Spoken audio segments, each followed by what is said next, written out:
인공지능이 과연 우리의 범죄자를 잡고 하는 또는 그 법을 집행하고 하는 그 과정에서 도움을 줄 수 있을까? 그래서 제가 오늘 여기서 이야기하는 것도 벌써 약간 뒤터져 있을 수 있고 방송에 나갈 때 또 바뀔 수 있을 만큼 속도가 빨라요. 일단 제가 찾을 수 있는 정보들을 찾아봤더니 법률과 관련한 인공지능 이런 컨퍼런스가 계속 열리고 있는데 2019년 2년 전이죠. 알파고하고 이세돌이 둔 바둑 시합처럼 이제 법률가들이 모여서 인공지능과 시합을 하는 그런 게 몇 번 있었대요. 세 팀은 인공지능과 사람이 팀을 짜고 여기 9팀은 변호사 2명이 팀을 짜서 모두 12팀이죠. 네. 그래서 이제 경쟁을 하는데 흥미롭게도 1등부터 3등까지 이 3개가 모두 인공지능 인간 협업팀이에요. 변호사 2사람이 한 거는 이 안에 들지 못했어요. 3등 안에. AI가 변호사를 상대로 법률 자문 대결에서 압도적인 승리를 거뒀는데요. AI는 인간과 비교할 수 없을 만큼 빠르고 정확하게 계약서를 분석했습니다. 컴퓨터하고 법률은 굉장히 잘 맞을 수 있는 그런 조합인데 왜냐하면은 이 법률이라는 게 일단 빅데이터를 다루는 거고요. 엄청나게 많은 법조문과 수많은 판례들을 다루는 거고 수사하고 기소하고 뭐 재판하고 이게 굉장히 체계화돼 있고 그래가지고 알고리즘적으로 컴퓨터가 하도록 만들기 쉬운 분야라는 거예요. 에스토니아 같은 경우는 이제 소액 재판 같은 경우를 지금 하고 있는데 굉장히 빨리 처리를 해주기 때문에 사람들이 좋아하고 만약 불만이 있으면 2심으로 가면 되는데 2심은 인간 판사가 할 수 있기 때문에 물론 이제 형사 재판은 안 되고요 아직. 그러니까 이제 민사 재판을 하는 건데 중국이 되게 빠르게 이걸 하고 있어요. 중국 빨라요. 2017년부터 중국은 이미 인터넷 화상으로 하는 재판이 진행 중인데 스크린상에는 여기 인공지능 판사, 원고, 피고가 떠서 여기서 이제 서로 이야기하고 듣고 판결을 내리는 거라고 하더라고요. 그래서 수백만 건을 처리하는데 우리나라 처리 건수가 뭐 100만 언저리라 그러더라고요. 업무량이 많이 줄을 수 있다는 얘기를 하는 거죠. 그 사랑과 따뜻한 마음이라는 게 어떻게 보면 굉장히 좀 위험한 거예요. 그러니까 이 정의라는 거는 같은 것을 갖게 다른 것을 다르게 하는 게 핵심인데 이렇게 나오고 재판사 나오면 저렇게 나오는 게 그게 정의냐 하면 저는 그건 문제가 있다고 생각하거든요. 인공지능 판사가 판결을 하면 그 감정적인 요소나 가치 판단적인 요소가 그걸 안 받아들일 수도 있는 거거든요. 어느 판사한테 갔느냐에 따라서 결론이 달라질 리가 없고 정치적 성향에 따라 판결 다르다는 소리 안 나올 거고. 단점들은 좀 없어지는 면이 네, 있겠죠. 그런 면이 다 있죠. 사실 이 소재가 모든 업계 사실은 지금 법조계 얘기만 하고 있는데 학계에도 있을 수 있고 물리학계에도 있을 수 있고 영어학계 도와줄 수 있다는 거죠. 우리를 도와준다는 얘기인데 문제가 있는 것이 인공지능은 어쨌든 기존의 데이터로 학습을 시킨 거거든요. 기존의 데이터에 어떤 바이어스가 있다면 그런 편향된 답이 나올 수가 있는데 이 대표적인 경우가 이제 이루다, 챗봇. 그러니까 챗봇이라 그래서 챗봇. 예, 우리랑 대화를 할 수 있는 인공지능이에요. 그래서 인간이 만든 인공지능은 편리함을 넘어 이제 친구가 될 수 있다는 기대감도 나옵니다. 실제 메신저 대화 100억 번이 바탕이라 진짜 사람처럼 말투가 자연스럽습니다.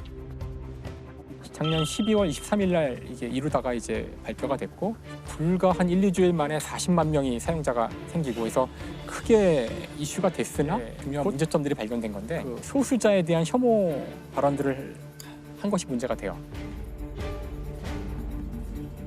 성소수자에 대해서 뭐 나 되게 싫어 뭐 이런 얘기를 한다던가 갖고 논 거죠 성적으로. 이루다를 성적으로 뭐 노예를 만드는 법 이런 식으로 막. 물론 이제 금지어로 책정돼 있지만 금지어를 피해서 하는 법. 그래서 성희롱적으로 악용되는 것들이 문제가 또 되고 그다음에 가끔씩 이루다가 뜬금없는 이야기들을 할 때가 있어요.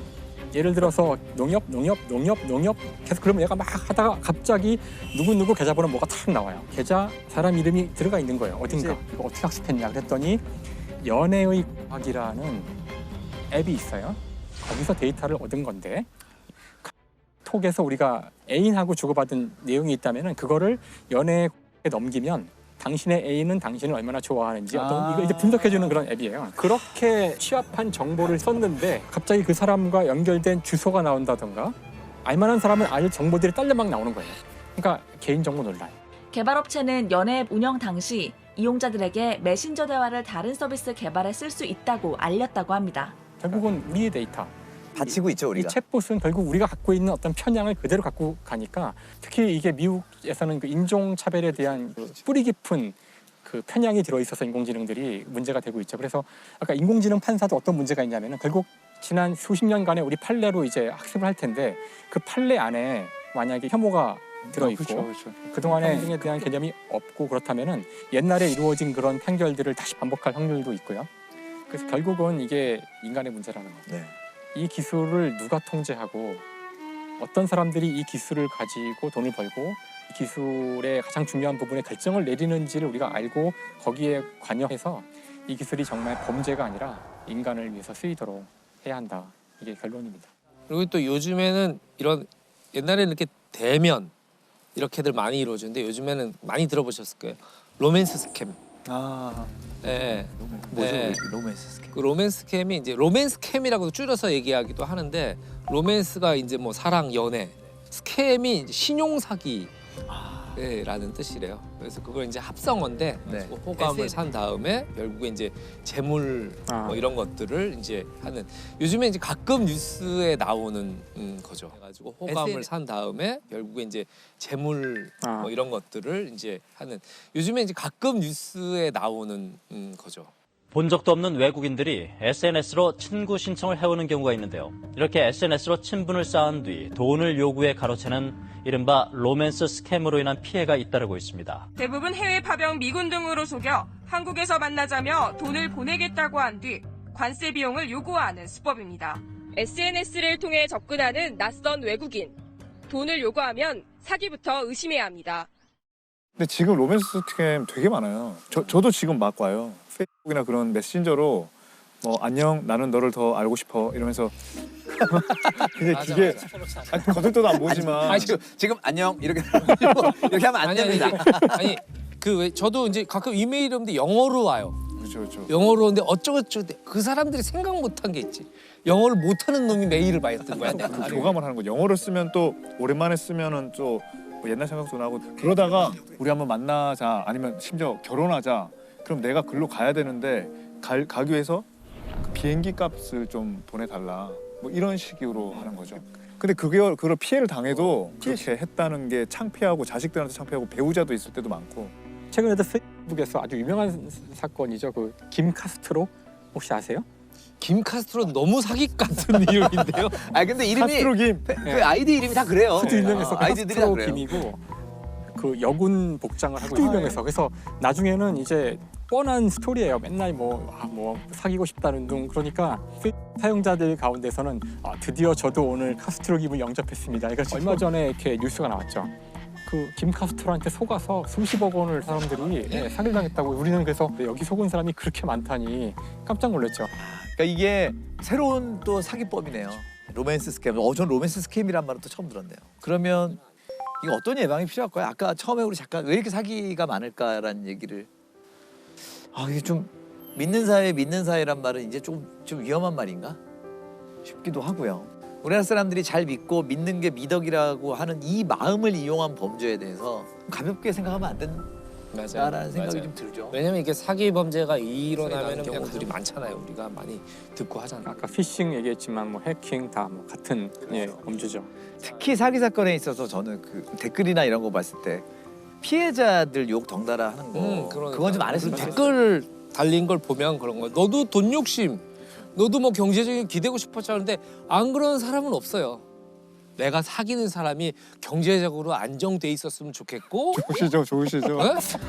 너무 잘 어울려 지금 얘기하는데. 그러니까 어쨌든 성공한 자인.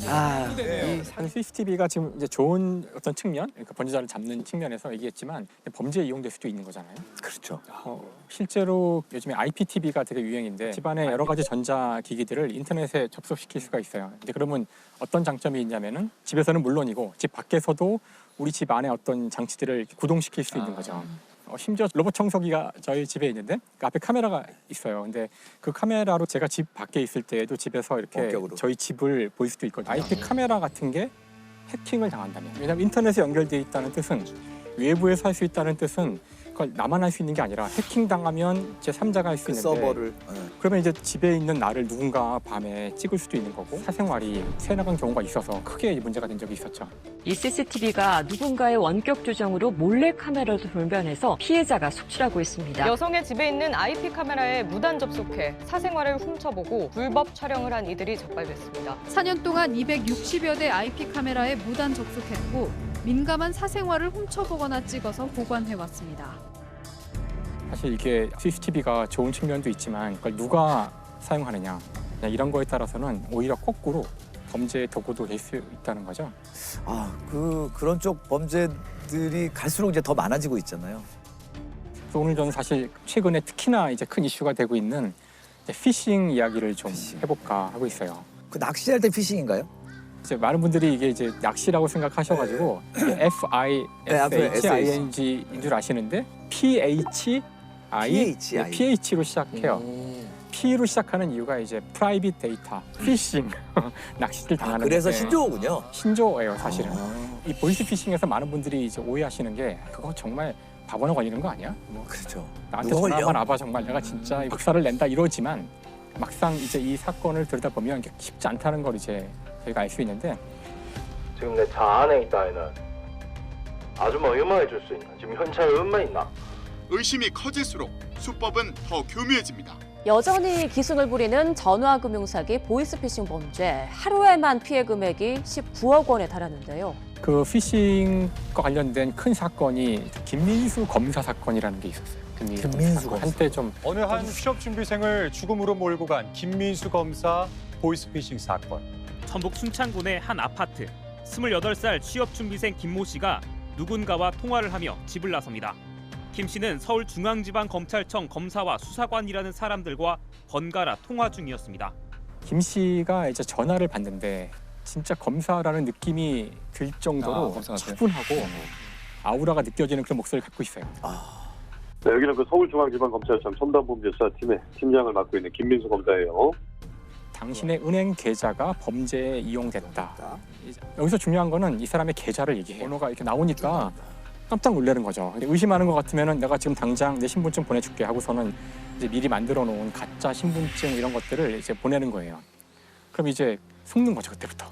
근데 그 다음부터는 이제 무려 11시간 동안 계속 전화를 하면서 사기를 쳐서 결국은 돈을 뜯어내게 되는데 배터리가 다 닳지 않습니까? 그 배터리가 닳는 것까지도 다 체크를 해가지고 빨리 충전하라고 지금 전화가 완전히 끊어지면은 공무집행 방해도 집어넣을 테니까. 배터리 잔량 몇 프로예요? 충전하시면서 조사 받으세요. 본인 전화 꺼지면 바로 수배구 체크 영장 나가면 2년 이하의 징역에 처벌받잖아요. 이 김 씨가 자기 배터리를 박박하면서 충전기를 막 얽혀 들어갔네요. 그렇죠. 자기가 거기에 연루가 안 됐다는 걸 이제 얘기해야 되니까 계속 결국에는 그 은행에 가서 있는 돈을 다 찾아서 서울로 올라와라. 거기서도 깨닫지 못한 거네요. 그렇죠. 돈은 택배함에 넣어라. 그래서 넣어놓고 기다리고 있다가 이제 당한 거죠. 지금 주변에 제3자 소리가 왜 계속 들려요? 자, 준비됐죠? 질문상 있어요? 자, 입장할게요. 자, 입장하시 걸어가세요. 자연스럽게. 11시간 동안 통화를 이어가던 사기단은 김 씨에게 여의도의 한 카페에서 기다리라고 한 뒤 자신들은 돈을 챙겨 달아났습니다. 그래서 결국은 그 돈을 거기서 다 날리게 된 거죠. 그리고 이제 이틀이 지난 다음에 스스로 이제 목숨을 끊게 돼요. 420만 원. 420만 원. 야, 그건 액수 문제가 아니고 11시간 동안 전화의 목소리에 끌려가면서 받은 압박과 여러 가지도 있을 거예요. 정말 놀라운 거는 그 유서를 보면은 그 자신은 결백하다. 제가 이걸 남기는 이유는 이런 걸 안 남기면은 너무 좀 허무하고 답답하실까 봐 그래서 남기는 거예요. 그러니까 죽을 때까지도 이제 당한지 몰랐죠. 자기가 이제 계속 그런 범죄에 연루됐다는 사실에 괴로워하고 자기 당했다고 깨달아서 죽은 게 아니라 지금 수사받고 있어서 죽은 거란 거예요? 그러니까 그 범죄의 테두리 안에 계속 갇혀 있었던 거네요. 근데 이제 너무나 이게 이상하니까 그래서 이제 그 이제 김 씨의 그 핸드폰을 이제 다 맡겨서 조사를 해보고서 이제 알게 된 거죠. 그래서 그 아버지가 이제 이거를 그 청와대 국민청원에 올리게 아들을 죽인 얼굴 없는 검사를 찾아주십시오 해가지고 이제 많은 사람들의 이제 지지를 받게 되고 그래서 이제 본격적인 수사가 이루어지는데 218점, 187점. 자, 검찰 홈페이지죠? 네. 당시 IP 주소의 위치를 확인해 본 결과 주소지가 타이완이었습니다. 전북 지역 폭력 조직이 주축이 돼서 중국에 사무실을 차리고 벌인 범행으로 드러났습니다. 엄청나게 큰 조직인 거예요. 이 조직이. 일단 조직의 총책은 중국에 있고 이제 이 일을 수행하는 사람들이 이제 한국에 여기저기 있고 한국 지휘자도 있고 그러니까 이게 한두 사람이 그냥 하는 게 아니라 아주 조직적으로 한 사람이 전화해서 뭐 얘기가 되면은 그럼 제가 누구 검사한테 넘기겠습니다 뭐 이런 식으로 착착착착 그리고 돈 받는 사람 따로 있고 그 돈 찾아온 사람 따로 있고 뭐. 건장한 남성들은 전화 통화에 열중하고 있습니다. A4 용지에 인쇄된 전화번호에 차례로 보이스피싱 전화를 걸고 있는 겁니다. 실제 이제 이 범죄 단체가 5년간 그렇게 무려 100억 원을 벌었대요.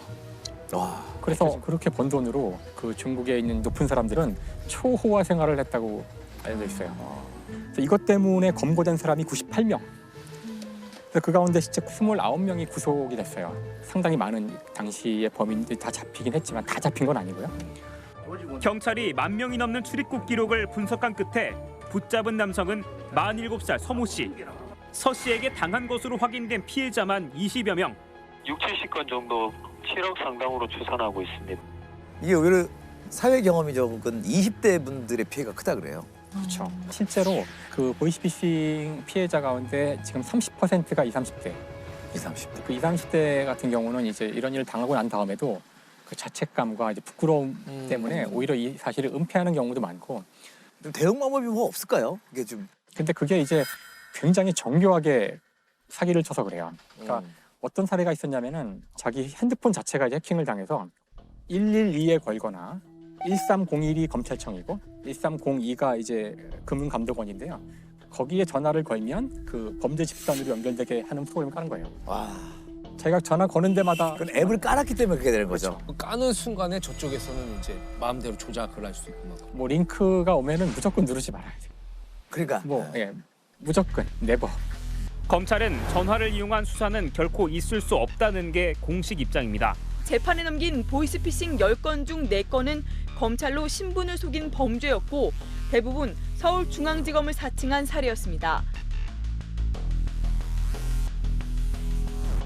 저는 최근에 수사관한테 전화 받았어요. 서울중앙지검 수사관이라면서 아침에 저 계좌를 확인해야 된다고 전화하길래 제가 그래서 몇 호 검사실에 있으세요? 그러니까 제가 검사가 아니라 수사관이라고. 아니 그러니까 수사관 또 검사실에서 일하니까 몇 호 검사실에 있으신 거예요? 그러니까 침묵이 흐르더니 내가 말하면 네가 알아 야? 그러면서 거기서 이성을 잃어서 끝났네요. 하필 전 판사에게. 그러니까 이제 김민수 검사가 히트 치니까 그 다음부터 제게 이제 검사 아니고 수사관이라고 전화 온 것 같아요. 막상 당했을 때 사람이 정신 차리기가 이제 쉽지 않은 거기 때문에 그 보이스피싱도 있지만 이메일도 있잖아요. 이메일. 정말 스팸 메일을 누가 누르겠어 하지만 정말 놀랍게도 그 존 포데스타라고 이제 그 힐러리 캠프의 가장 중요한 참모 가운데 한 사람이 이메일 해킹을 당해요. 메일 주소를 보면은 진짜 우리 보낸 것처럼 돼 있거든요. no reply, 뭐 account 점. 그래서 그걸 봐서는 뭐 문제 없는 것 같은데 메일의 제목이 someone has your password. 그러니까 누군가 당신의 패스워드를 가지고 있다. 그러니까 빨리 패스워드를 변경해라. 아래 링크를 누르는데 사실 그건 클릭을 하겠는데? 그러니까. 아니요, 이거는 절대 클릭하면 안 되는 거죠. 왜냐면 그건 이메일로. 이걸 어떻게 다? 당연히 이 사람이 선거 참모의 높은 사람이니까 이런 거 함부로 안 누르죠. 그래서 그 힐러리 캠프에 있는 IT 담당자한테 이메일을 포워드해요. 이런 메일을 받았는데 어떻게 처리할까요? 했더니 이거는 정상적인 메일인 것 같으니까 빨리 변경하라고 얘기를 해요. 이 사람의 메일이 다 해킹당한 거예요. 싹 다. 구글이 자동으로 이런 종류의 그 제목으로 오는 메일들은 스팸으로 넘겨요. 알파벳 O가 나오는데 이 O가 다른 글자와는 다른 O예요. 무슨 부호 같은 걸 넣었구나. 그러니까 이게 이제 폰트를 바꿔보면 이게 0 같기도 하고 5 같기도 하고, 그러니까 얼핏 보면 O인데 이게 그 잡아내는 프로그램들은 프로그램의 숫자들을 보기 때문에 이게 서먼이 아닌 거예요. 그러니까 그런 이제 정교한 수법을 써서 그 필터를 통과했던 거죠. 그렇죠. 이게 어마어마한 스캔들로 이어지는데 그래서 그때 일어났던 광범위한 해킹 사건들이 있었는데요. 이거 포함해서 러시아가 개입된 것 같다는 이제 그런 발표가 있었고요. Russia, if you're listening, I hope you're able to find the 30,000 emails that are missing. 또 그날이 되게 드라마틱한데 이제 10월 7일이에요. 근데 트럼프의 여러 성추문들이 터지기 시작해요. 근데 언론에 터지자마자 1시간 뒤에 바로 이 포데스타의 이메일이 공개되기 시작해요. 힐러리 클린턴이 전에 러시아 기업에게 어떤 이권을 준 것 같은 정황이 보이는 이메일이 딱 공개가 돼서 어떤 식의 정책을 얘기해도 바로 반박할 수 있는 이메일 내용들을 뿌리고 중요한 시기마다 이메일이 턱턱턱 나오는데 뭐가 나올지도 모르고 심지어 없는 거를 내놔도 없다는 거를 입증해야 되는데 없다고 얘기해도 안 믿을 거 아니에요. 그래서 힐러리 클린턴 캠프에서는 이걸 대응해야 되기 때문에 팀이 모였는데 결론은 대응 불가. 이게 진짜인지 아닌지 아무도 알 수 없죠. 미국 대선이 현지 시각으로 꼭 열흘 앞으로 다가온 가운데 힐러리 이메일 수사라는 새로운 변수가 나왔습니다. 열세를 보이던 트럼프 측은 기세를 몰아 맹공을 펼치며 역전의 기회를 노리고 있습니다. That the Bureau explained this issue in question, whatever it is. Hillary has nobody to blame but herself for her mounting legal troubles. Her criminal action was willful.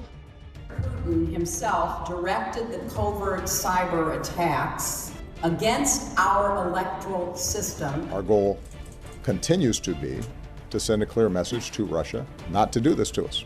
하지만 공화당이 이미 상원을 장악한 상태에서 러시아의 해킹에 대한 실질적인 응징이 이루어지기는 어려워 보입니다. 그럼 이게 대선 패배에 큰 역할을 했잖아요, 이 사건이. 이게 얼마나 기여했는지는 물론 정량화해서 알 수는 없지만 아마 큰 역할을 하지 않았을까. 이제 방송을 보시는 분들이 뭐 나한테 이런 일이 일어난다면 뭐 대응하기가 쉽지 않을 거예요. 이 정도 정밀한. 최근에는 제 지인은 자녀를 인질로 잡고 있다고 그러면서 막 엄마 살려줘 뭐 그런 목소리가 나오고 목소리. 그런 소리가 들으면 이제 그냥 이성을 잃어버리는 거죠. 그렇죠. 인공지능. 이제 인공지능이 이제 해킹과 결합하게 되면은 딥페이크 기술이 있어요. 딥페이크 기술. 딥페이크. 그러니까 이제 알파고를 이제 만들었던 알고리즘이 딥러닝이라고 저희가 부르잖아요. 네. 여기서 이제 딥을 따오고 페이크는 이제 속인다, 가짜 이런 거니까 고도의 인공지능 기술을 사용해서 만든 그 페이크란 뜻이죠. 그래서 딥페이크 그 보이스를 이용해서 2019년에 영국의 한 에너지 회사 직원이 자신들과 거래하고 있던 독일의 신용회사가 있는데 전화를 받았는데 목소리가 독일 그 사람 목소리야. 악센트도 그렇고 하니까 돈을 송금하라고 그래서 22만 유로를 송금을 해요. 한 3억 원 정도 되는 돈인데 이게 먹혔네? 하고서 한 번 더 한 거예요, 전화를. 근데 한 번 더 오니까 이제 이 사람이 약간 이상해서 이 전화번호를 자세히 보니까 전화번호가 독일이 아니라 오스트리아가 찍혀 있는 거예요. 그래서 너 뭐야 이제 이래가지고 이제 이게 탈로 났던 건데 보낸 돈은 못 찾았죠. 그렇죠. 와, 이게 목소리까지 이제 변형하는 단계까지 왔네요. 얼굴은 못 따라 할까요? 예를 들어서 뭐 오바마 대통령이 나와서 뭐 막 욕을 한다거나. President Trump is a total and complete dipshit. So I think I could have a very good relationship with Russia. 야, 무섭다. 딥페이크가 나오자 바로 만들어지기 시작하는 게 딥페이크 이제 포르노죠. 그렇죠. 또 역시 유명 배우들의 얼굴을 음란물에 나오는 그 동영상 사람 얼굴에 갖다 이제 붙이는 건데 이런 것들은 사실 많이 존재했었어요, 그 전에도. 근데 대개는 너무나 이 기술이 정확해요. 금방 티가 나는 정도였지만 여기에 이제 딥페이크 기술이 쓰이자 지금과는 또 다른 차원의 일단 먼저 그 인공지능을 학습을 시켜요. 그 수많은 사진으로 그 이제 중요한 피처들을 다 뽑아내는 거예요. 그렇게 학습이 다 끝난 그 인공지능에게 다음에 합성할 어떤 사람 몸 사진을 주면은 이걸 아주 자연스럽게 그다음부터는 이걸 바탕으로 새로운 영상을 만들어낼 수가 있는데 말을 한다거나 얼굴을 약간 돌리거나 이런 것들은 이제 이 자체로 그냥 프로그램이 만들어질 수 있는 거죠. 그래서 이런 식의 그 딥페이크 포르노가 처음 발견된 게 2017년 얼마 안 됐어요. 인터넷 검색창에 특정 단어를 입력하자 연예인들의 나체 사진이 쏟아집니다. 20장에 5,000원. 보란 듯한 광고에 이런 사진들이 거래되고 있습니다. 그래서 딥페이크로 만들어진 그 동영상의 96%가 음란물이라고 할 정도로 지금 무시무시한 속도로 지금 이제 퍼져가고 있는데 불법 제작 유포자의 절반 이상이 10대라면서요? 절반이 넘는 정도가 아니라 그 10대가 70%, 20대가 20%, 그러니까 90%가 10대, 20대인데 가장 흥미로워하는 그런 주제에 이걸 사용하는 거죠. 주로 이제 범죄 대상이 되는 사람들이 유명 연예인들이죠. K-팝 스타라든가 이런 사람들이 너무 많은 피해를 당하고 있고 피해자의 25%는 한국 여성 연예인이었습니다. 이들이 받은 돈은 130만 원 가량이라고 밝혔습니다. 딥페이크 범죄가 잇따르자 지난해 딥페이크 처벌법까지 만들어졌는데요. 성폭력 특별법, 허위 영상물 편집, 합성, 가공에 해당되면 이게 5년 이하의 징역과 5천만 원 이하의 벌금인데 이제 이걸 만약에 판매를 해서 수익을 얻거나 그러면은 7년 이하의 징역 이렇게 중한 죄인 거죠. 이렇게 발전을 되는 걸로 봐서는 인물까지 만들어내는 수준까지 가니까. 그렇죠. 이 사람들이 이제 인공지능이 좀 더 우리 사회에 들어오면 어떤 일이 벌어질까 이런 일을 하고 있지만 이미 들어왔어요. 컴퓨터가 이제 발전하고 손쉬워지면서 이쪽 관련 범죄들이 엄청 많아지면서 우리나라도 어느 순간 사이버 수사대라는 게 생겼죠. 일단 컴퓨터 역사에서 초창기에는 그런 게 많지 않았었던 이유가 대부분 군에서 개발을 했고 기업체에만 들어있고 하니까요. 개인 PC가 나온 다음에야 이제 범죄라고 할 수 있는 것들이 생기기 시작해요. 아마 그 당시에 범죄라고 해봤자 주로 이제 PC를 들고 훔치는 것 정도가 아닐까. 이 컴퓨터 범죄가 심각해진 것은 컴퓨터들이 서로 연결된 다음이죠. 즉 이제 인터넷적인 컴퓨터 범죄라고 할 수가 있을 텐데 저희가 여기서 반드시 한번 얘기를 해야 되는 게 인터넷 얘기를 좀 해야 돼요. 그렇죠. 인터넷 얘기도 물론 한참 얘기해야 되지만 핵심만 하나만 얘기하면 기본적으로 이건 군사 장비예요. 원래 이름은 아르파넷이라 그래서 이걸 개발한 이유는 적의 핵 공격이 있었을 때 만약에 모든 정보가 하나의 컴퓨터에 집중돼 있거나 펜타곤에 다 있다거나 그러면은 거기 미사일이 하나 떨어지는 순간 끝장나는 거잖아요. 그렇죠. 그러면 어떻게 이런 동시다발적인 수많은 핵무기 공격에 우리가 대응할 거냐? 정보를 수많은 곳에 분산해서 쫙 퍼뜨려 놓고 이것들 사이를 다 연결을 해놔서 마치 그물망처럼 돼 있으면 찢기지 않고 살아남을 수 있잖아요. 그러니까 이런 개념으로 마치 만들어진 거예요. 중요한 거는 핵무기의 공격에도 정보가 없어지지 않도록 구축된 그런 네트워크라는 사실을 우리가 알아야 돼요. 이게 나중에 굉장히 중요해질 거예요. 자신의 어떤 프라이빗한 정보가 거기 올라가는 순간 지우기가 힘들어요. 우리가 인스타그램에 한번 올린 이야기들 계정을 폐쇄하고 싹 없애도 그건 아마 영원히 남아있지 않을까요? 어딘가에는? 오늘 아까 두 분 인스타 올리셨잖아요. 우리 돈 쓰러 가자. 네. 그건 영원히 남을 거라는 얘기죠. 가장 상처를 주는 범죄들이 인터넷과 온라인 그리고 컴퓨터라는 걸 통해서. 그러니까 이제 그 얘기를 하려면 이제 어두운 진실을 알아야 되는데 사람들이 쉽게 인터넷을 마음대로 다닐 수 있는 어떤 그 플랫폼이 필요한데 오늘날 우리가 그것을 이제 브라우저라고 부르죠. 브라우저. 브라우저의 예는 뭐 크롬, 인터넷 익스플로러 이런 게 브라우저예요. 자, 이게 나오자마자 이걸로 돈을 버는 사이트가 만들어져요. 바로 진짜 1년도 안 돼서. 뭐가 만들어졌죠? 바로 플레이보이예요. 플레이보이. 역시 그런 쪽부터 먼저 정말 빠르게 판단한 거죠. 이 사람들이 이게 돈이 될 거란 거를. 근데 놀라운 거는 이제 인터넷에서 버는 돈의 50%가 포르노 산업이었대요. 그래서 플레이보이 그 사이트는 지금도 그렇지만 당시에도 최강의 보안을 자랑해서 근무했다 그러면 보안 업계에서는 최고의 능력자예요. 그래서 사실 우리가 놀라운 일인데 지금 사용하는 수많은 보안 기법들이 다 플레이보이에서 온 게 많고요. 그래서 이제 워터마크 기법이라는 게 있어요. 그러니까 우리 눈엔 보이지 않지만 사진에다가 그 사람들만 알 수 있는 어떤 작은 신호를 심어요. 그러면 이제 누군가 이제 만약에 플레이보이 사이트의 사진을 가져가잖아요. 그럼 적발이 되는. 네트워크에다가 공개를 하면은 스파이더라는 프로그램이 있는데 스파이더가 웹을 계속 다니면서 그 워터마크를 찾고 다니는 거예요. 그래서 워터마크가 딱 잡히면은 거기 이제 고소하는 거죠. 그래서 이제 이런 기법이라든가 그다음에 배너를 클릭하면 클릭한 횟수를 돈 받고 이거 다 플레이보이가 만든 거예요. 그러니까 사실 몰랐던 사실이네요. 예. 뭐라 그럴까 인터넷이라는 것이 만들어져서 초기에 가장 널리 쓰인 것이 포르노 산업이었고 이것이 우리에게 어떤 그 메시지를 준다고 생각해요. 기술의 혁명이나 기술의 발전이 우리의 뜻과는 다르게 갈 수 있다는 거죠. 근데 사실 이제 최근에 이제 문제가 되는 것이 이제 다크웹이라는 게 그렇죠. 있잖아요. 다크웹이라는 게 정확히 어떤 걸까요? 서피스 웹 우리가 그냥 검색으로 쉽게 찾을 수 있는 게 이제 웹사이트들이 서피스 웹이고 표면적인. 네, 그다음에 그 아래 딥 웹. 거기는 예를 들면 넷플릭스 같이 찾을 수는 있지만 함부로 들어갈 수는 없는 거예요. 유료 웹들. 그 밑에 이제 다크 웹인데 그거는 특별 프로그램을 사용해서만 식별이 가능한 건데. 맞아요. 그래서 사실 다크웹에 접근할 수 있는 프로그램이 대표적인 게 이제 란 게 있어요. 그러면은 어떻게 하면 내가 이걸 접속하는데 나를 숨기고 접속할 수 있을까? 이제 그걸 제공하는 일종의 브라우저가 인 거예요. 그래서 를 통해서 접속을 하면 얘가 어떤 식으로 나를 여기 접속시켜 주냐면은 뭐 루마니아에 있는 컴퓨터를 통해서 그다음에 루마니아에서 뭐 중국에서 어디 뭐 칠레, 미국 그런 다음 들어가는 거죠. 그런 식으로 이렇게 가기 때문에 이쪽에서 이제 역으로 알아가려면 문제가 생겨서 역으로 이게 어디서 왔지? 그러면은 저한테 바로 오는 게 아니라 일로 가는 거죠. 그러면 이걸 뒤지려면은 영장을 받아서 칠레에 가서 거기서부터 칠레를 막히는구나. 찾아도 또 중국에 제3자가 나를 알아내는 수 있는 방법은 거의 없다고 볼 수 있어요. 그러니까 주로 범죄에 활용이 많이 돼요. 꼭 그렇진 않아요. 그렇진 않아요. 그러니까 정부의 통제를 벗어나고 싶거나 그럴 때 만들 수도 있겠죠. 검열이라든가 네. 이런 거를 하기 위해서는 근데 오히려 안 좋게 쓰는 분들이 더 많고 이게 인터넷에 어두우면은 이제 이게 만약에 그 최근에 큰 문제가 됐던 이제 웰컴 투 비디오 같이 포르노를 보고 싶은데 자기를 노출하고 싶지 않잖아요. 그럴 때에도 사용될 수가 있는 거죠. 이 사건은 과연 어떤 사건인가? 손정우 사건은 어떤 사건인가? 세계 최대 아동 성착취물 사이트의 운영자 손정우에 대한 손정우가 영장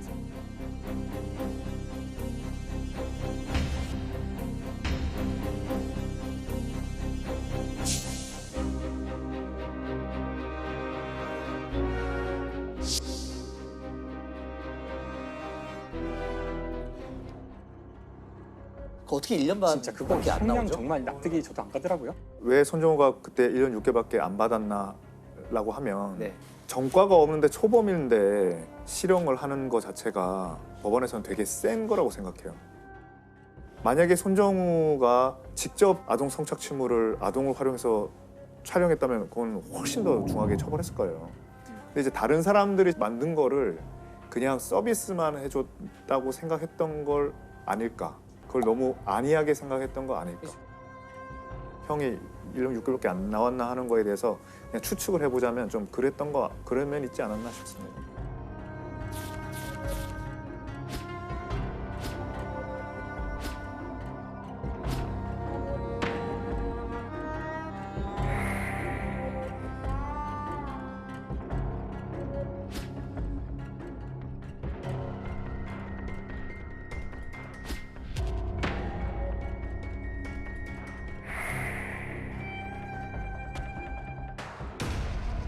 아마 그게 미국으로 갔으면은 형량이 엄청났을 거라고. 엄청났겠죠. 네. 그렇죠. 거기는 뭐 80몇 년, 100년 뭐 이렇게 때려버리잖아요.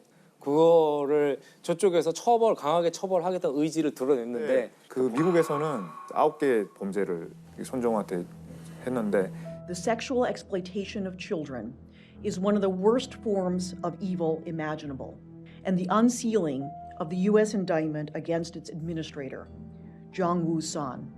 그 중에 6번까지는 아동 성착취물에 관한 광고, 판매 뭐 이런 거였어요. 그러니까 우리도 그걸 다 처벌한 거예요. 형량은 너무 낮지만. 근데 딱 하나 안 한 게 자금 세탁법 위반이었던 거예요, 미국에. 근데 이제 이거를 막기 위해서 그 손정우 부친이 우리도 이걸 수사해서 기소를 해서 재판을 딱 해버리면 또 겹치니까. 예, 겹치니까 이제 범죄인도 청구가 안 되는 거죠. 그렇게 하려고 자기가 자기 아들을 고소한 거예요. 근데 이제 이거는 이제 수사를 다 해서 기소까지를 해야만 범죄인도 청구가 요건이 없어지는 거기 때문에 그렇게는 안 되는 거죠. 그래서 이제 그래서 범죄인도를 할 수 있는 상황이었으나 이제 이거는 기각을 했죠.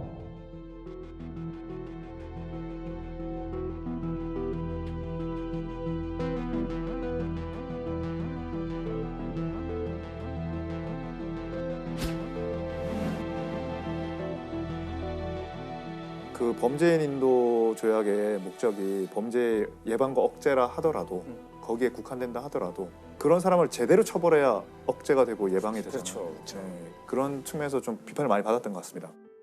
클릭으로 인해서 그 호기심 때문에 생기는 일이 엄청난 피해자가 생길 수 있다는 것에 대한 계몽과 처벌이 엄청나게 좀 필요한 것 같아요.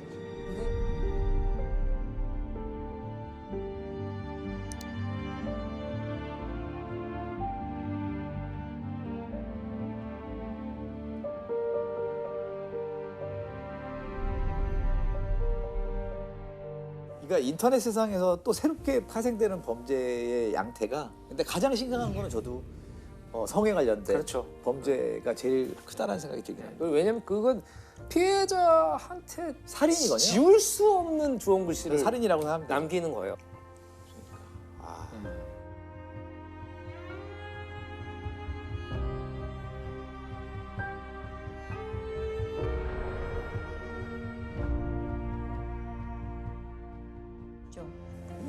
저는 내용이 좀 의미 있는 게 방송이나 특히 SNS를 통해서 해명이나 사과글을 올리는 일들이 굉장히 많아졌어요. 요즘에 내 잘못에 대한 것도 있고 누구를 가해해서도 있고 아니면 논란에 대한 해명을 할 때도 보면은 진심을 담아서 쓰면 괜찮아지는 일이 핑계가 섞이면 확실히 일이 더 커지더라고요.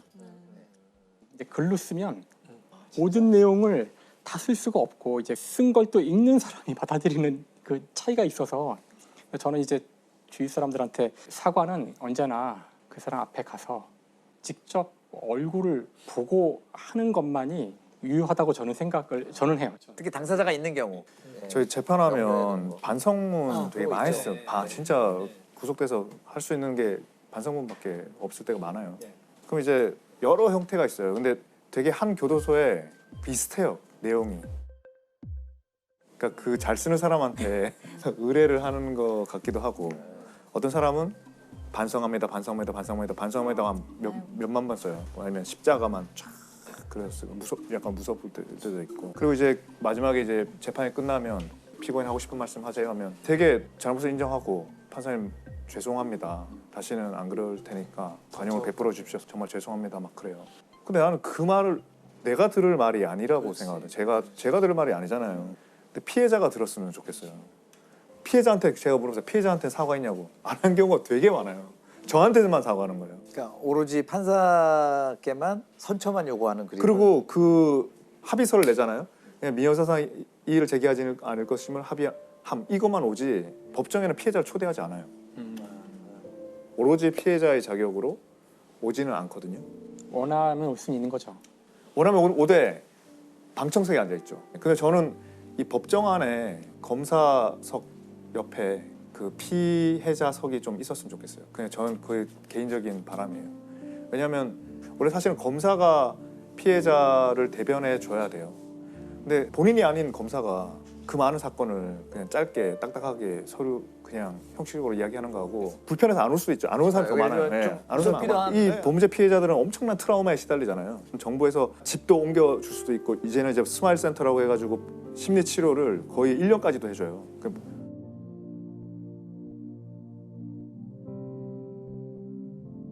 근데 그거보다 더 중요한 거는 가해자한테 법정이라는 공식적인 공간에서 그 죄수복을 입고 마이크에 입을 대고 내가 당신한테 정말 잘못했다, 그런 이야기를 들으면 당장 그거 하나로 해결이 안 되겠죠, 당연히. 그렇지만 나중에 그 사람이 그걸 상처를 치유하는데 분명히 도움된다. 중요한 말씀이네요. 저는 정말 다른 거라고 생각해요. 이야기 요지는 가만히 들으면 난 명재판관이었다. 정말 예리하시네. 자, 역시 사과하세요. 근데 이게 저희가 이제 막 편하게 얘기했지만 사실 사과하기 쉬운 게 아닙니다. 그럼요. 그러니까 박 선생님이 사과를 잘하는 법이라는 얘기까지 나오게 맞아요. 되는 거예요. 진짜 명확하게 내가 뭘 잘못했고 그 사람들을 위한 사과를 해라. 당사자를 위한 사과를 해라. 그리고 그게 피해자가 그 자리에 없더라도 최후 진술에서 그 피해자분과 가족들에게 진심으로 사죄드리고 용서를 바랍니다.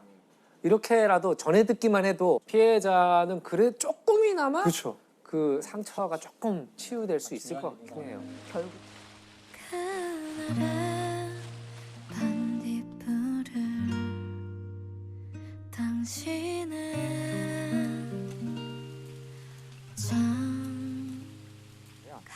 좀 더 미래에 올지 모를 그런 범죄는 특히 이제 인터넷 같은 데서 그런 걸 생각해보는 시간을 한번 가졌으면 좋겠다. 그래서 가상현실에서 일어나는 범죄 이야기를 해보려고 하는데요. 여러분 현피란 말 아세요? 현피 알죠? 현실 PK. PK라 그러나요? 네, 현실 PK 아니에요. 현피 뜬다. 게임하다가 현실에서 만나가지고 맞짱 뜨는. 근데 그 P가 PK인가요? 현실 PK 아닌가요? 저 현실 맞죠? PK로 네, 현실 알고 PK. PK 페널티킥? PK. 게임상에서 네. 플레이어 킬이라고. 플레이어 킬. 네. 그래서 뭐 가서 직접 만나서 하는 걸 현피라 그러잖아요. 오프라인에서 만나. 네. 강남역 현피 뜬다. 나와라. 제가 아는 단어는 훨씬 현피 범죄가 많이 있었지. 알았냐고 PK는 몰랐지. 저거 많은 척을 하지 말고 나는 페널티킥인 줄 알았지. 저도 페널티킥인 줄 알았어요. 저도 페널티킥인 줄 알았어요. 요쪽 라인은 페널티킥. 그런데요. 예. 그래서 이제 원래는 게임 속에서만 싸워야 되는데 네. 게임 속의 싸움이 현실까지 이제 옮겨 붙어서 현실에서 만나서 막 싸우게 되는 이제 그런 이야기를 하는 건데, 이 가상 세계에서만 일이 벌어진다면 아직은 우리가 범죄라고 보기가 쉽진 않을 텐데 현실로 그 문제가 나오면은 범죄가 될 확률이 이제 커지는 거죠. 실제로 모바일 게임 현피 살인 사건이라고 있어요. 2021년 3월인데요. 게임을 이제 안 하시는 분들이 듣기엔 좀 이상할 수도 있는데 게임을 열심히 하지 않는다는 이유로 이제 한번 보자고 하는 거예요. 만나자고. 이 사건의 피해자는 경기도에 살고 있었고, 그다음에 이 사건의 가해자는 대전에 살고 있었는데 가해자인 사람이 흉기를 숨긴 상태로 만나게 되고요. 만나서도 서로 막 이제 막 언쟁을 높이고 이러다가 결국은 살인에까지 이제 이르게 되는 거죠. 경기 양평에 사는 A 씨는 누군가를 만난다며 급하게 집을 나섰습니다. 그러나 몇 시간 후 대전의 한 아파트 쉼터에서 흉기에 찔려 숨진 채 발견됐습니다. 가해자는 온라인 게임을 하다 알게 된 30대 남성이었습니다. 이들은 최근 며칠 동안 온라인 채팅을 통해 계속 다툰 것으로 파악됐습니다. 그런데 이 같은 시비는 온라인에서 그치지 않았습니다. 결국 온라인 상대를 직접 만나 싸움을 하는 이른바 현피로 이어진 겁니다. 사실 이 일이 벌어졌을 때 이런 식으로 살인이 일어날 수 있다는 사실을 이제 보통은 알기가 어려우니까 피해자의 가족들은 이해를 못했다고 하더라고요. 그러니까 더 좀 황당한 거는 이 현피를 뜨는 이 사건조차도 인터넷에서는 하나의 소비로, 그러니까 이게 하나의 사건이 돼서 이걸 또 실시간으로 중계를 하고 다른 사람들 막 몰려가서 막 찾아보고 라이브 방송으로 하고 사람들이 이 문제를 이렇게 의외로 이렇게 심각하게 생각하지 않는 경향이 좀 있다는 거죠. 게임 같은 것에 너무 중독이 돼서 일어날 수 있었던 아주 끔찍한 사고 중에 하나가 게임에 중독된 이제 부부가 영화를 방치해서 이제 영화가 이제 죽음에 이르게 된 그런 사건이 있었어요. 2009년 이제 수원에서 있었던 일인데요. 수원에 사는 김모 씨 부부는 상습적으로 집 근처 PC방에서 하루 12시간씩 게임에 빠져들었습니다. 이 부부는 게임에 빠져 살면서 갓 태어난 아기에겐 하루 한 번만 분유를 먹였습니다. 결국 아기는 생후 3개월째 숨진 채 발견됐고 부검 결과 드러난 사망 원인은 영양 결핍이었습니다. 이 부부한테 태어난 이 아이는 몸무게가 2.15kg의 미숙아로 태어났다고 하더라고요. 굉장히 보살핌을 받아야 되는 그런 상황임에도 불구하고 거의 방치를. 사실 100cc에서 적어도 한 160cc 정도를 하루에 6번 정도 우유를 이제 줘야 되는데 이 부부 같은 경우는 하루 한 번 20cc 정도밖에 주지 않았다고 하더라고요. 말도 안 되는 거죠. 그래서 결국은 아이가 영양해저로 죽어요.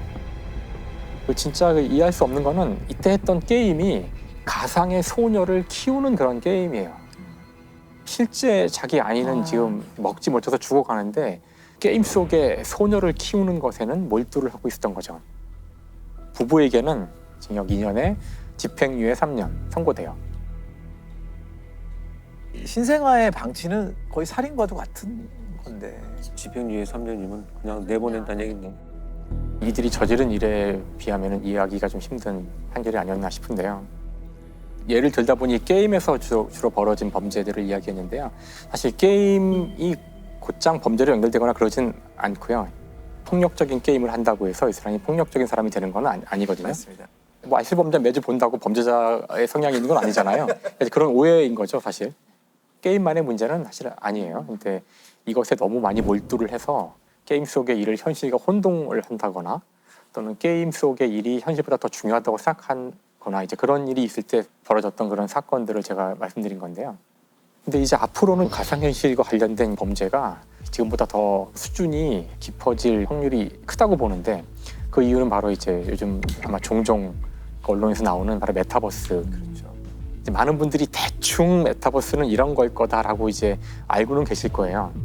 하나의 어떤 가상의 공간이 만들어져서 마치 실제와 같이 내가 그 가상의 세상에서 사는 건데 거기서 다른 사람들을 만나고 이야기하고 그 안에서 내가 땅을 사고 집을 짓기도 하고 돈이 벌리고 돈을 벌 수도 있고 지금은 뭐 충분치는 않겠지만 미래에는 그 안에 완전히 실생활과 같은 그런 많은 것들이 만들어질 거라는 이제 그런 전망을 사람들이 하고 있고요.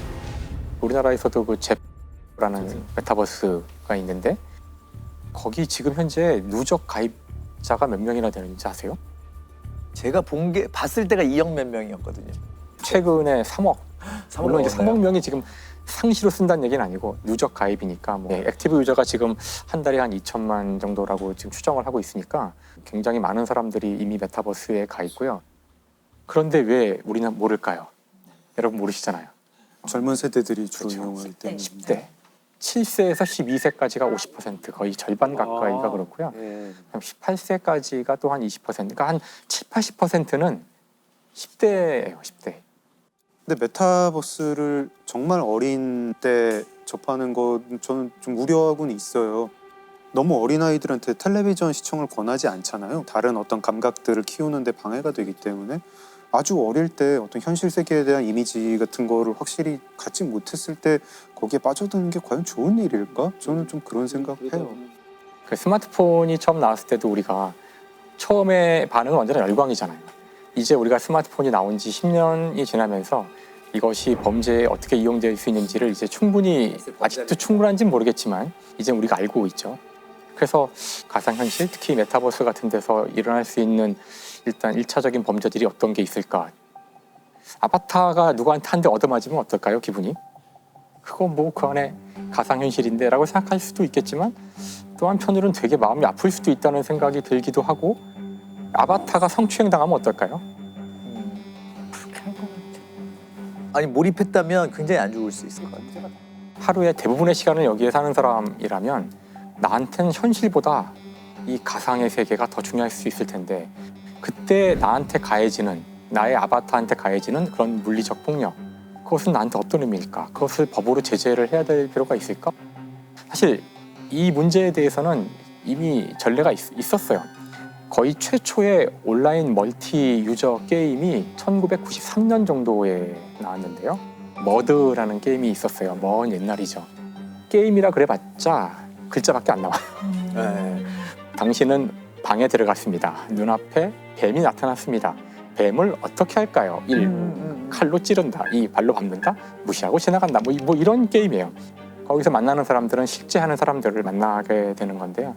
실제 이 게임, 머드 게임 중에서 어떤 한 사람이 다른 사람을 성적으로 공격하게 돼요. 성적 공격을 하게 되는데, 그게 상대한테 너무나 큰 상처였고 그 사람이 그걸 가지고 이제 진정을 올리고 그래가지고 그 성적 공격을 했던 그 사람이 유저에서 박탈당하는 일이 벌어져요. 이때 사람들이 이걸 놓고서 많은 논쟁을 벌여요. 아니 그래봤자 게임 속의 캐릭터인데 그것 때문에 이 사람을 이 정도까지 그 벌을 주는 게 맞나? 뭐 이런 논쟁이, 그때 한 철학자가 이런 질문을 던지죠. 혼자 하는 게임에서는 윤리적 문제가 없나? 예를 들어 혼자 하는 게임 속에서 우리는 지금도 수없이 많은 살인을 저지를 수 있잖아요. 총을 들고 다니면서 막 사람들을 샷건으로 쏴 죽이거나, 뭐 윤리적인 문제가 있다고 생각하지는 않잖아요. 그러자 그 철학자가 이런 질문을 던져요. 만약 당신이 하는 그 게임에서 사람과 똑같이 생긴 대상을 고문을 하는 건 괜찮을까요? 나 혼자 하는 게임인데 거기서 소아성애를 하는 건 괜찮을까요?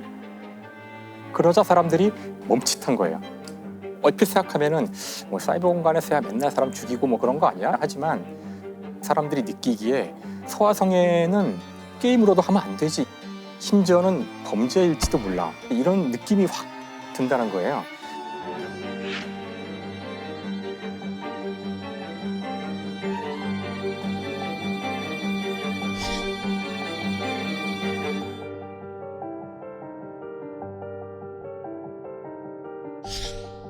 자, 그런데 이제 우리 아이들이 하루에 상당히 많은 시간을 이미 벌써 메타버스 안에서 보내고 있고요.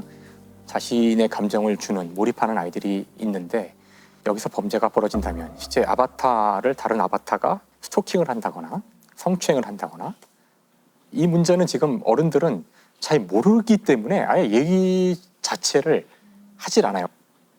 실제로 이제 올해 22년 1월에 11살짜리 여자아이가 친구처럼 보이는 사람을 만난 거예요. 서로 이제 말도 트고 재밌게 지내고 그러는데, 사실 그 친구인 줄 알았던 그 사람은 친구가 아니라 30대 중반의 남성이에요. 자신의 나이를 속이고 접근을 해서 친한 관계가 되고, 뭐 아이템 같은 걸 돈 주고 살 수도 있고 그래요. 그러니까 그런 선물을 막 해주고. 11살 양은 메타버스에서 한 남성을 알게 됐습니다. 이 남성은 나이를 비밀로 하자며 놀자고 했고 본인 신용카드로 아이템도 사줬습니다. 친해진 두 사람은 서로를 공주님과 왕자님으로 불렀는데 이 남성은 결혼 서약서를 요구했습니다. 남성이 요구한 서약서엔 김양이 19살이 되면 결혼할 것을 약속하고 서로가 각자의 소유물이라는 내용이 담겨 있습니다. 이 남성은 김양에게 헝클어진 머리와 입 벌린 사진, 뽀뽀 사진 등을 달라며 요구하기도 했습니다. 알고 보니 이 남성은 미국에 체류 중인 38살 한국인 남성이었습니다. 11살 여자아이는 이 30대 중반의 그 남성과 가상 연인이 되었던 거예요. 처음엔 장난으로 시작을 했겠죠. 그래서 야, 너 나랑 결혼하자, 뭐 그래 말 놓자, 뭐 이러다가 점점점 이제 이 여자아이에게 숙녀로 보인다. 내가 존댓말을 쓸 때면 흥분된다. 이제 이런 메시지를 보냈고요. 결국은 연락처도 주게 되고 사진도 보내주고 뭐 결혼 서약서도 써주고 부모는 경찰에 지금 신고한 상태거든요. 근데 지금의 문제는 이것은 이미 그 나이 어린 세대에서는 대규모로 사용을 하고 있는데 정작 어른들은 모른다는 거예요. 우리 아이들이 이 가상의 세계에 얼마나 몰두하고 있고 자신의 생각을 넣고 있는지를 우리가 제대로 이해 못한다면은 거기서 상처받고 이 아이가 아주 위험한 선택을 할 수도 있는 거고 그 안에서의 일을 현실로 갖고 와서 현피를 뜰 수도 있는 거고. 메타버스 안에서 일어난 성범죄 처벌할 수 있을까요? 신체 접촉이 있어야지 일단 성폭력 범죄예요. 근데 이거는 사실 신체 접촉이 없기 때문에 성폭력으로 볼 수는 없지만 만약에 피해자가 아동 청소년인 경우에는 우리 저번에 한번 얘기했던 그 온라인 그루밍에 해당할 소지가 상당히 높죠. 특히 16세 미만 아동이 대상자였다고 한다면 2021년 9월 24일부터 시행된 아동 청소년의 성보호에 관한 법률, 이제 개정된 법률에 따라서 충분히 처벌할 수 있을 것으로 보입니다. 저는 다른 각도로 한번 봤으면 좋겠다는 생각을 해요. 누군가를 칼로 찌르는가, 성폭행을 하는가, 그게 과연 죄가 되는가 이전에 칸트라는 사람이 그런 말을 하거든요. 우리는 윤리적 의무는 인격체에 하는다. 그러나 비인격체한테도 간접적 윤리적 의무를 갖는다. 그것은 그 행위가 윤리적 이제 인격체한테도 파급 효과를 미치기 때문에 그 얘기는 뭐냐면 형벌보다도 이것에 있었던 인간의 인격체에 대한 윤리적 교육을 먼저 강화를 시켜줘야 되는 거죠. 어린애들한테도. 그게 사물이 됐든 생명체가 됐든 메타버스가 됐든 현실 세계가 됐든 어떤 행위로도 파괴적 행위나 폭력적 행위는 안 된다는 것을 그런 교육이나 보도가 필요하다는 거죠. 자꾸 범죄를 얘기하니까 이 자체가 너무 무서운 세계가 돼버리는 것 같아서 그러잖아요. 제가 이제 오늘 이 이야기를 꺼낸 것은 아직 심각한 우리 사회의 문제는 아닐 수도 있어요. 아직은 도대체 저게 무슨 범죄가 될 수 있을까 이런 생각을 하시는 분이 있을지 모르지만 그런 모든 종류의 기술이 우리의 경험이 맞다면 언제나 범죄에 이용이 되었거든요. 특히나 이와 같이 인간과 인간 사이의 관계를 맺는 이런 것은 언제나 거의 100% 범죄에 이용이 되었어요.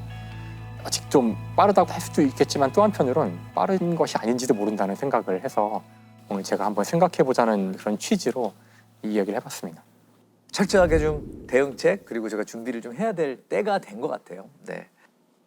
10번 찌고 안 넘어가는 나무 없다 이런 얘기를 다들 아실 거예요. 사실 원래 이 속담의 의미는 뭔가 꾸준함, 적극적인 어떤 인간의 의지를 포기하지 얘기하는 말고 끈기 있게 하라. 네, 좋은 의미였지만 이게 찍는 대상이 사람이라면 그리고 그 사람이 원치 않았다면 이건 완전히 다른 얘기가 되고 정말 무섭고 끔찍한 얘기가 되거든요.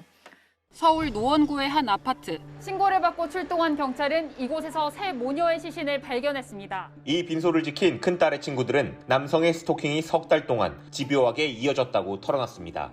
서울 은평구의 한 공인중개사 사무실. 50대 여성 공인중개사가 사무실에서 흉기에 찔려 숨진 채 발견됐습니다. 인터넷 방송을 하던 피해자의 딸을 오래전부터 스토킹해왔던 걸로 드러났습니다. 그게 한때는 좀 끈질기게 하면 그렇죠. 오히려 좀 낭만적인 의미를 담아서 쓰이기도 했었어요. 사실 많이 착각을 해왔던 것 같고요. 상대방이 거절하거나 이랬을 때 계속 하게 된다. 네.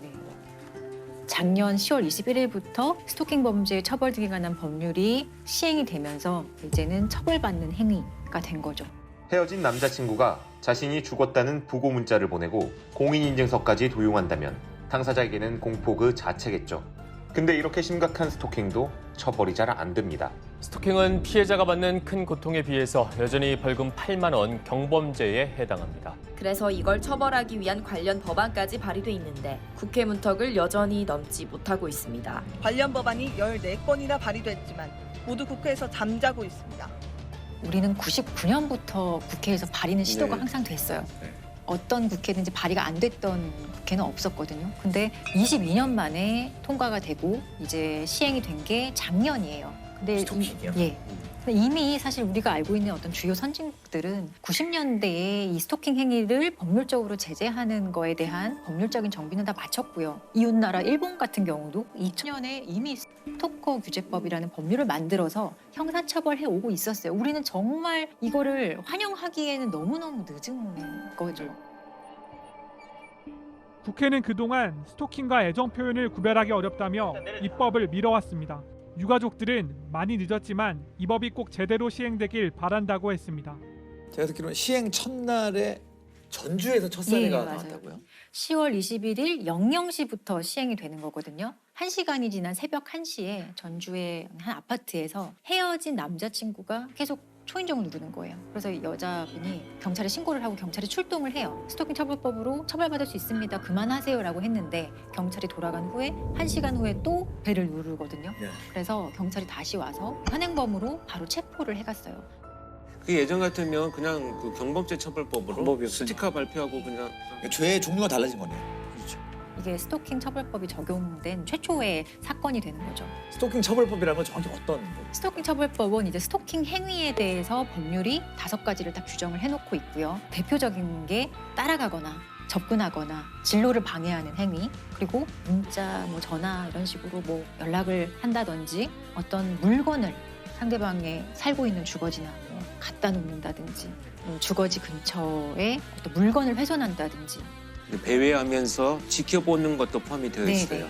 예, 이게 스토킹의 대표적인 사례고 법률에서 규정을 하고 있어요. 이 행위가 지속적이고 반복적으로 된다면 3년 이하의 징역 또는 3천만 원 이하의 벌금에 처할 수 있는 범죄로 규정을 하고 있고, 만약에 이런 스토킹 행위를 흉기를 들고 한다거나 위험한 물건을 들고 한다, 징역 5년 이하 또는 5천만 원 이하의 벌금에 처해질 수 있도록 그 스토킹 행위를 이제 범죄로 규정을 해서 처벌하는 법률이에요.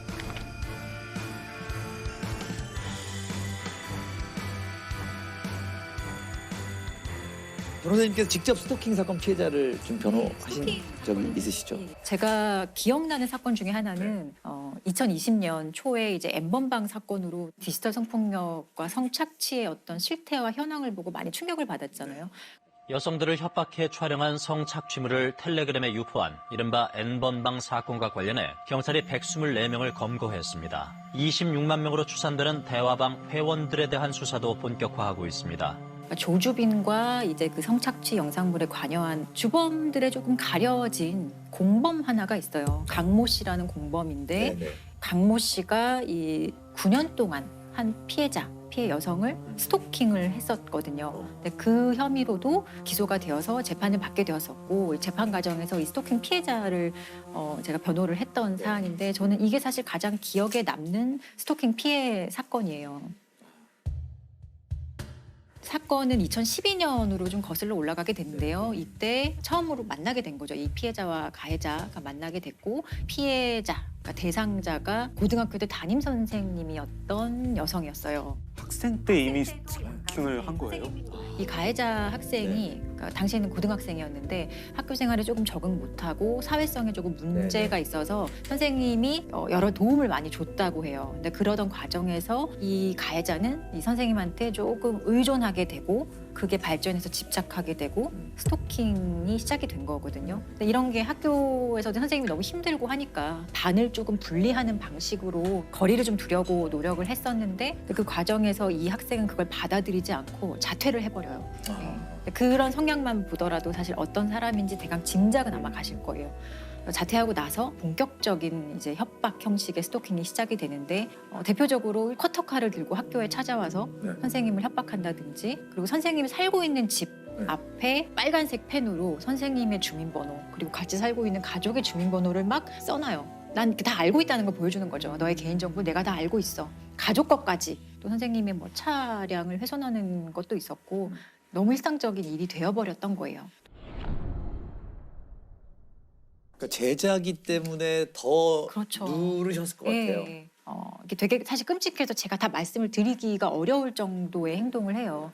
근데 일단 그 피해자분의 가족의 신상이라든가 이건 어떻게 알았을까요? 이 친구가 사회복무요원으로 한 병원에서 근무를 했었는데 그 병원에 내원한 적이 있던 선생님의 자료 쳐보면 알 수 있었던 거죠.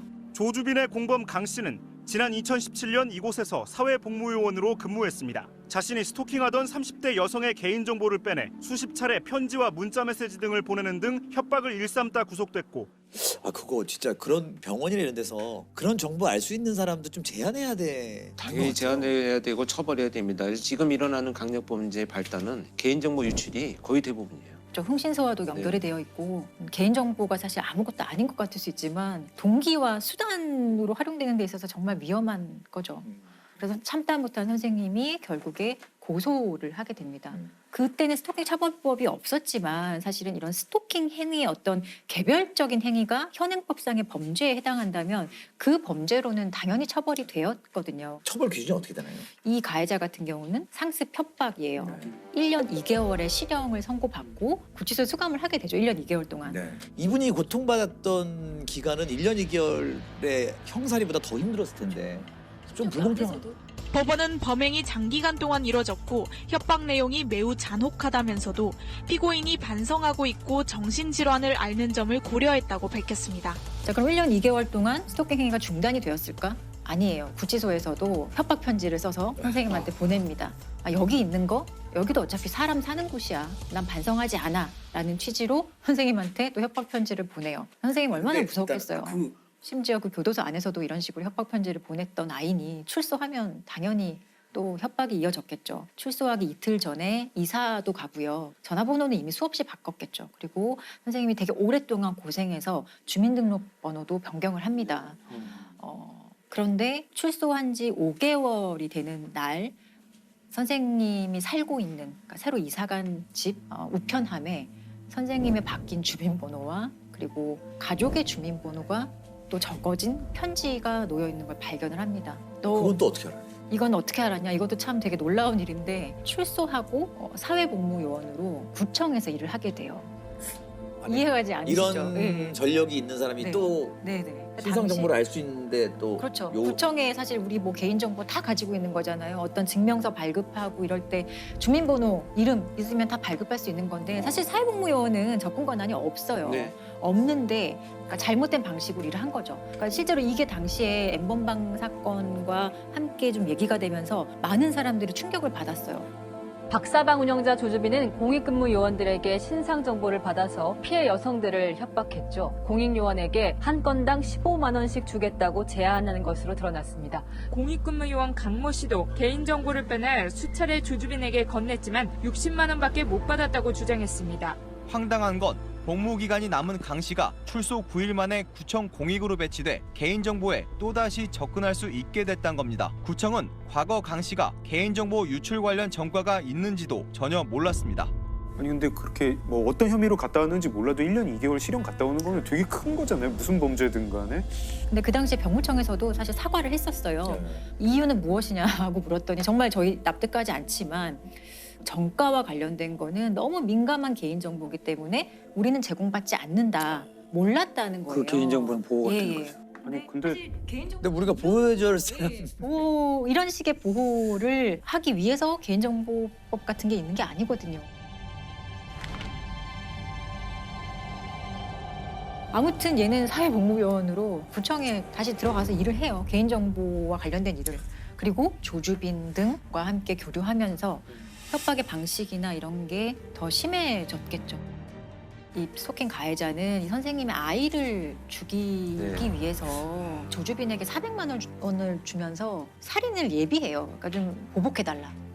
진짜 실행에 옮기려고. 살인 첨부를 첨부를 실제로 400만 원을 주고 하고 실제로 살인 예비죄로도 유죄를 받았어요. 아 나는 죽이려고 한 목적은 없다. 그냥 뭐 보복을 해달라는 얘기지 그게 죽여달라는 얘기는 아니다. 이런 식으로 재판에서 주장했지만 받아들여지지 않고 살인 예비죄도 인정이 됐고. 공범의 담임 선생님이었던 피해자는 제자에게 긴 세월 스토킹을 당하다가 딸의 목숨까지 빼앗길 뻔했습니다. 조주빈에게 A씨 딸의 살해를 청탁하고 400만 원을 건넸습니다. A씨의 연락처와 딸의 어린이집 주소 등을 넘겼습니다. 조주빈은 강 씨에게 A씨의 딸에게 독국물을 쓰겠다는 메시지까지 남겼습니다. 강 씨는 흉기를 들고 찾아가기도 했고 어린 딸을 협박하는 문자도 수차례 보냈습니다. 네, 어떤 얘기를 하냐면 우리나라 법 좋아. 나는 심신미약으로 3년만 살다 나오면 돼. 이런 말을 아무렇지도 않게 해요. 그래서 선생님이 결국에는 도저히 참을 수 없어서 이제 또 다시 고소를 했고 이 N번방의 사건과 함께 이제 사건이 진행돼서 13년형이 이제 확정이 된 상태예요. 13년 뒤에 선생님한테는 13년도. 그렇죠. 이 13년 뒤가 문제죠, 실제로는. 지금 나이가 20대인 거죠. 네. 그러니까요. N번방 관련된 피고인들은 다 20대 초중반. 선생님이 이 고소를 한 이후에 너무너무 고통스러워서 이 신상 공개를 좀 요구를 해요. 이 가해자 좀 신상 공개를 해서 사람들이 좀 모두 알아봤으면 좋겠다라는 식으로 국민청원을 하고 그 국민청원에 51만 명이나 사실 동의를 했고 당시에는 되게 뜨거운 이슈였어요. 청원글은 개시 하루 만에 30만 명 가까이 동의하는 등 큰 호응을 얻고 있습니다. 청원인은 강 씨 신상 정보를 제발 공개해달라며 신상 공개가 안 된다면 그 다음 누군가가 이 세상에 없을 수도 있다고 호소했습니다. 좀 이런 얘기를 올리신 게 있는데 사실 이게 되게 스토킹 피해자가 겪는 전형적인 고통과 끔찍함과 어떤 무력감을 잘 담은 것 같아서 제가 한번 읽어드릴게요. 실형을 살고 나와도 달라진 것이 없는데 저는 이제 어떻게 해야 할까요? 아이의 이름, 주민번호, 어린이집까지 모두 다 알고 있는데 이제는 어떻게 도망갈 수 있을까요? 저에겐 이름이 몇 개가 생길까요? 주차장에서 언제쯤이면 마음 편히 집에 들어갈 수 있을까요? 지금은 아이가 어려 부모가 옆에 있지만 나중에는 그 사람 얼굴도 모르는 우리 아이에게 무슨 일이 벌어지면 전 어떻게 살 수 있을까요? 언제쯤이면 발 뻗고 잘 수 있을까요? 라는 얘기를 했는데 너무 무섭죠. 이게 스토킹이 되게 막연하다고 생각하실 수 있지만 실제로 그냥 이 사건 한 번만 이 피해자 입장에서 바라봐 준다면 하루를 그냥 온전하게 보내기도 정말 어려운 게 스토킹 피해거든요.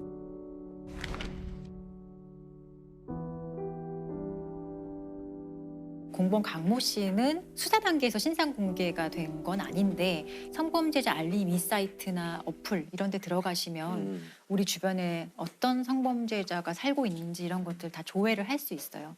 그 피해자분 변호를 하셨으니까 이 강 씨를 재판장에서 직접 보셨을 것 네네. 같은데 어떠셨어요? 사실 대부분의 피고인들은 그렇게 특별한 인상을 주지 않아요. 네. 그냥 아휴 또 저런 애가 있네 뭐 이런 생각을 저는 하는데 첫 재판에서 그 강모 씨를 처음 보고 저는 조금 놀랐던 게 재판을 자기가 막 주도하려고 했었어요. 네, 자기 변호인도 있는데 자기가 먼저 막 얘기를 하고 아주 당당하고 거침없이 막 얘기를 하는 그 애티튜드의 문제였다고 생각을 해요. 사실 피고인들의 진심 어린 반성 이런 거는 저는 그런 거는 기대하지 않는 사람 중에 하나거든요. 그거는 신도 몰라요. 피고인 본인만 알아요. 내가 진심으로 반성하는지 안 하는지.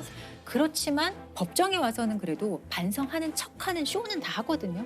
근데 그러한 쇼도 전혀 하지 않았던 상당히 특이한 사람.